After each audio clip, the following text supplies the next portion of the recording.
G'day viewers, and welcome to this week's racing-based preview of Saturday's racing at Rosehill Gardens. We've got two feature races, the Binary Stud Stakes and the BMW.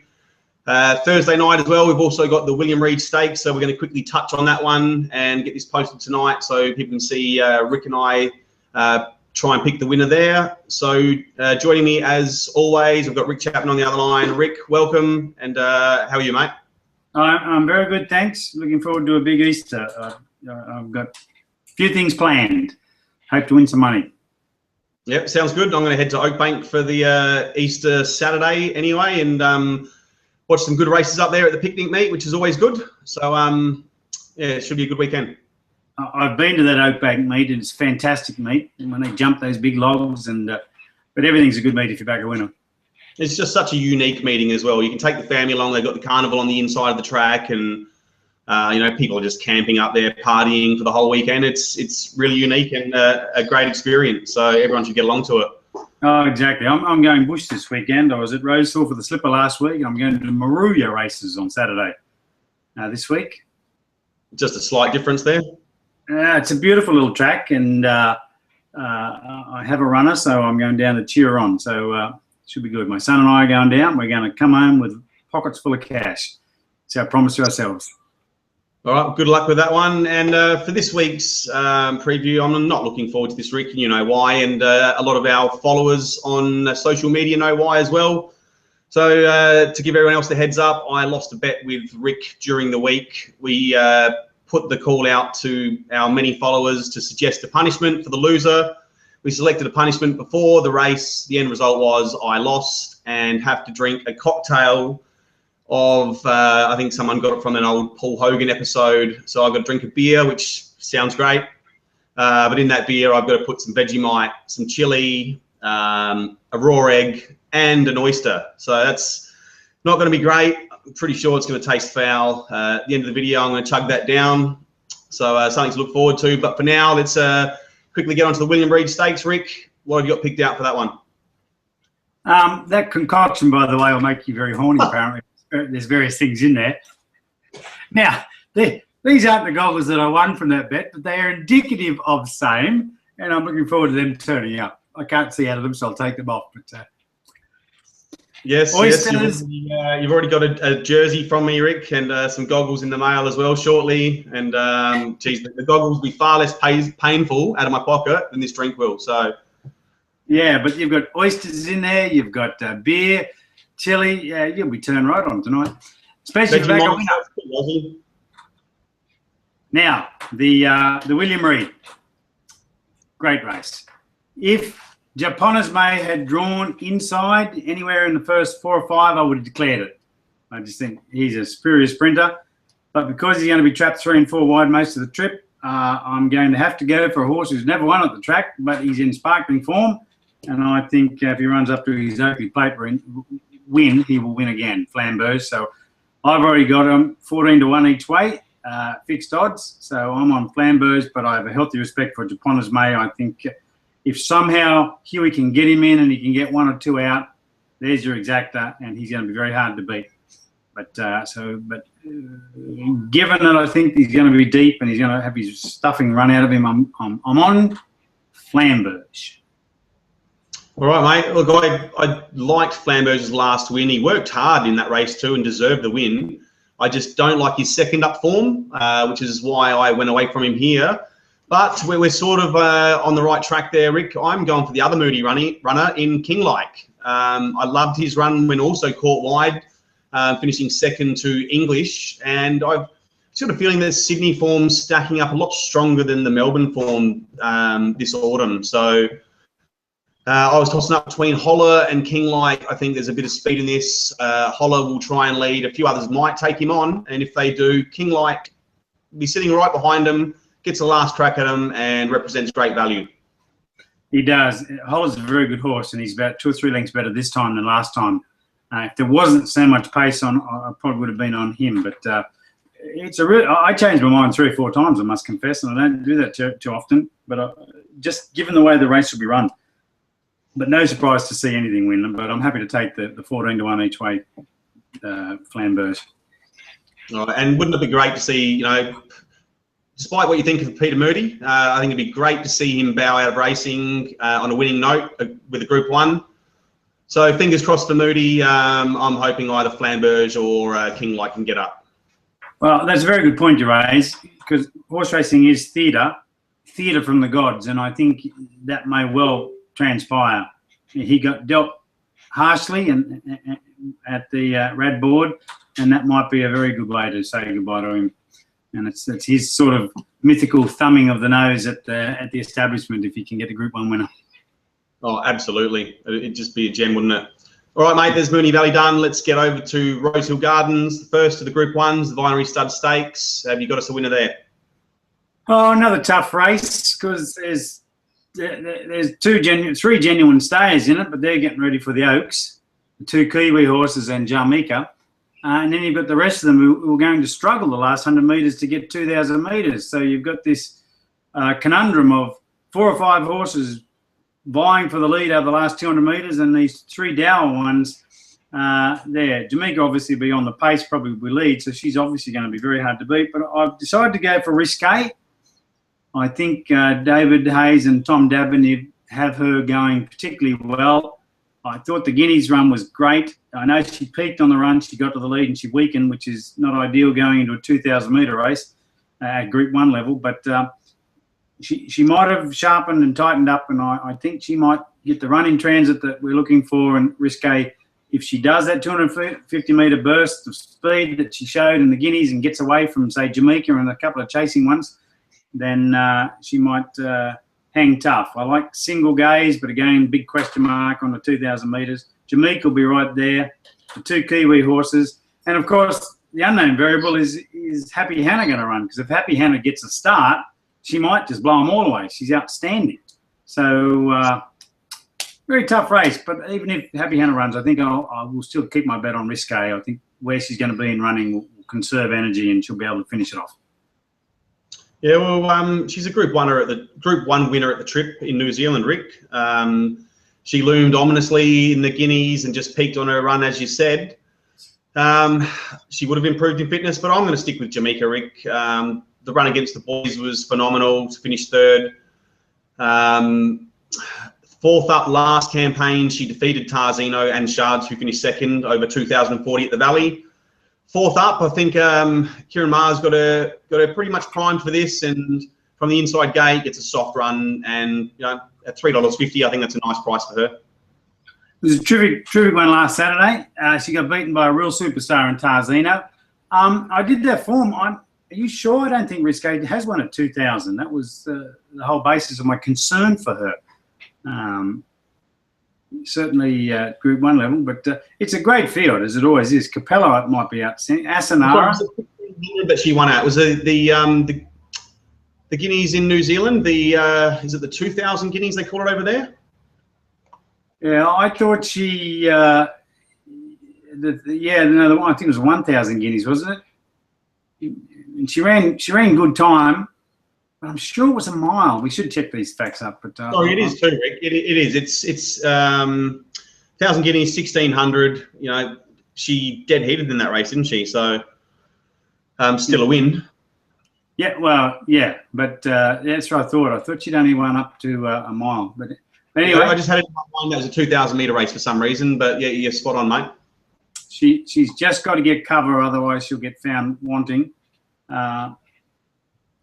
Now, this doesn't mean I'm going to back this horse in any shape, way, or form, but because my bread and butter is country races, and I follow country races very closely, as you know, there's a horse in this race, a filly called Lonely Orphan, who's been winning in the bush, nondescript races, but she's been winning them with her head on her chest. Now, she can run all day.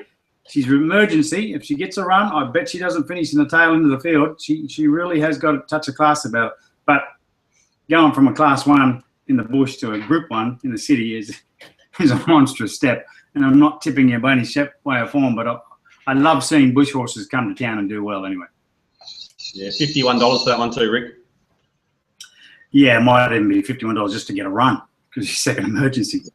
All right, well, let's get on to the feature one then. So Risque for you, Jamaica for me. The feature of the day, the one I'm looking forward to, the BMW 2,400 metres. This is going to be a cracking race. It is, and my concern is that there's no pace whatsoever in the race, and I'm of the opinion that the two Derby winners, Mongolian Khan and Preferment, will fight the race out, and I think they'll fight it out right from the start. I think they'll be 1-2 all the way. There was a concern this morning that Lee Friedman contacted Racing New South Wales officials and said that our Ivanhoe has got a tenderness in one of his hooves, but he also added that he's had that before and doesn't seem to worry him on race day. But to me, that's a concern. If you're racing in a Group 1 over 2,400 metres and you're going to have to come home that last 600, like a bat out of hell.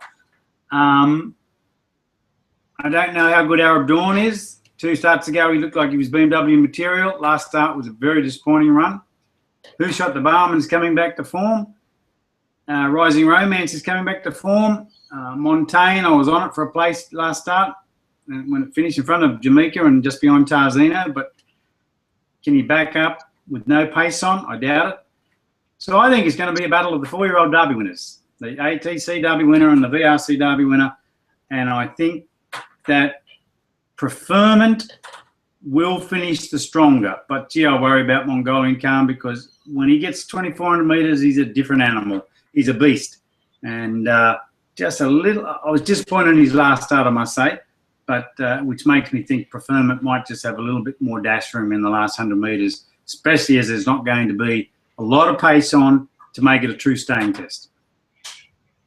Yeah, that's right. And that's the main thing here, Rick, is there is just no speed whatsoever. Mongolian Khan, I could see him even leading this field or sitting right behind whoever does decide to take the lead at a leisurely tempo. I'm with Mongolian Khan all the way. 2,400 metres, he improves out of sight. Ignore everything he's done this campaign so far. You look, when he first came over from New Zealand with the big wraps on him and he was winning everything, he came over here and he finished 6 lengths behind in the Rosehill Guineas over 2,000. Came out and he scored such an impressive win in the Derby at his next start. So he was only a few lengths off the pace last time, and the run was actually pretty good. You look at him from the turn, he just kept battling away after sitting on the pace. He finished in line with Dibiani and Criterion, who Dibiani sort of sat just rearward on his outside. Criterion come from further back. The 2 leaders compacted. And I think that shows the run was better than it looks, Rick. When the leaders are fold, they were outsiders. But the winners came from behind, and 2,400, he will improve out of sight. And Ron Duffy actually said something really valuable last week. He said if Murray Baker backs him up next week, get on him, because then you know that there's nothing wrong with him. If there was something wrong with him and he wasn't up to scratch this campaign, Baker would pull the pin and head home and set him for the spring. So to keep pushing on, and he's going to look after his horse. The horse is going fine, and he'll excel over 2,400. Oh, look, I have no doubt, and I've no doubt either that he's the best 2,400 metre horse in the race. And if there was genuine pace in it, I'd be all over him, thinking that, all right, he's going to win this. Whatever price I get's a good price. But because there's no pace, I just think the better sprinter of the two will be Preferment. But we'll see on race day. I really can't see Al Moonquit and Grand Marshal and Montaigne, for that matter, because they're going to be with the cap catchers all the way, being able to muster speed enough to run those horses down in the straight. So it's going to be the 2 Derby horses. To my mind, there's no... Didn't he suffer from some disease or some sickness, Mongolian Khan, a colic attack or something? Colic, that pretty severe bout. But all reports said he'd come through that fine, and the stable were really happy with him resuming. They said, you wouldn't know that he'd had any problems looking at him. So Murray Baker's an assistant trainer and like this horse. Now, it's going to be a cracking race, as the BMWs always are, and it's a historical race for some really strange results too. Yeah, always is, Rick. So, okay, Preferment for you. Well, he did you well last time you tipped the punters into him, Rick. So, I don't think you can go wrong with him. He's a solid horse. So, but Mongolian Khan for me. Yeah, he doesn't owe me any money, but I'm not as confident in this race as I was in the Australian Cup. simply because of the presence of Mongolian Khan. So I have a very, very, as you can see, healthy respect. But the sprint aim will do it. All right, mate. Well, that's this week's done. We've got the features covered, and I suppose better. It's just starting to rain outside. I can hear now as well, so the heavens are opening. Feeling sorry for me with me about to drink this bloody concoction. So, oh, that's right, yeah. Yeah. Now, all right. So one for everyone's enjoyment. I said I'd drink this crud. So my word. I've already mixed up an egg earlier just to save a little bit of time. I have got, and for convenience, what brand of beer? Oh, I've got a Crownie, mate. Okay. Yeah, well, probably a bit of a waste of a Crownie. I should have just gone for some cheap crud. But now for convenience, I had to chuck a chili in this. But this chili stuff is pretty hot, so it's just like a puree already. So chucking a spoon of this in here as well, and trust me, I put a little bit on my tongue.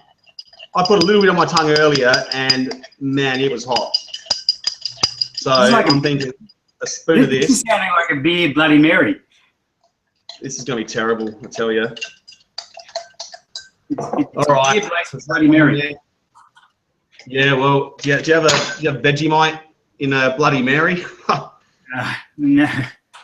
Well, they have Tabasco sauce there, don't they? Spoonful of Vegemite helps the medicine go down, hey? Vegemite going in. You watch this. Problem with this one is this Vegemite is just going to stick into one big lump. Oh yeah. Yep. I'll mix it up. Don't you worry. Oh, that is just. You know what? I'd rather have the oyster sliding down my throat than that big chunk of Vegemite. I tell you. I see it. No, I'm different. I don't know what's worse: the oyster on its own going down, or the chili. Neither of those things appealed to me. I was so scared when we agreed on this drink as the punishment. Yeah, well. Who came up with this idea? It's who suggested this one, Rick? What manner of human being would put some other human being through this torture? I know. Tell me about it. This is the only part I like about it, I tell you. There you go. Crownie going in. Oh, that just looks foul. I'll give that a bit of a stir before I put the rest of it in. Oh, the Vegemite all smeared down the side of the glass. How good does that look, hey? Too bad the picture's a bit blurred. Oh, egg, Vegemite, chili. Disgusting. There's a bit of foam in that. Why do you keep putting more in? It's just more to drink. Yeah, I know, mate. I know. That's a lot of foamy crud. Oyster. Oh, I don't like oysters at all, mate. I love seafood. Love fish, calamari. Yeah, good luck. Up, guys. Oh. And importantly, Rick, I got a bowl just in case. All right, here we go. Cheers, guys. Enjoy some great racing on the weekend. Yeah, good. Watch you get your stomach pumped. Oh. Hold the swear back. That oyster. Did that go down? Snot going down your throat. There's some foam left in there, guys, but that is gone. Very good. I more than I enjoyed that anyway. I applaud you because I don't think I would have done it. Oh, fuck, that oyster tastes terrible. All right, enjoy the racing, guys. Have a great weekend. Have a safe and happy Easter, and we'll see you next week. Your bravado deserves good luck. Good luck to everybody else too.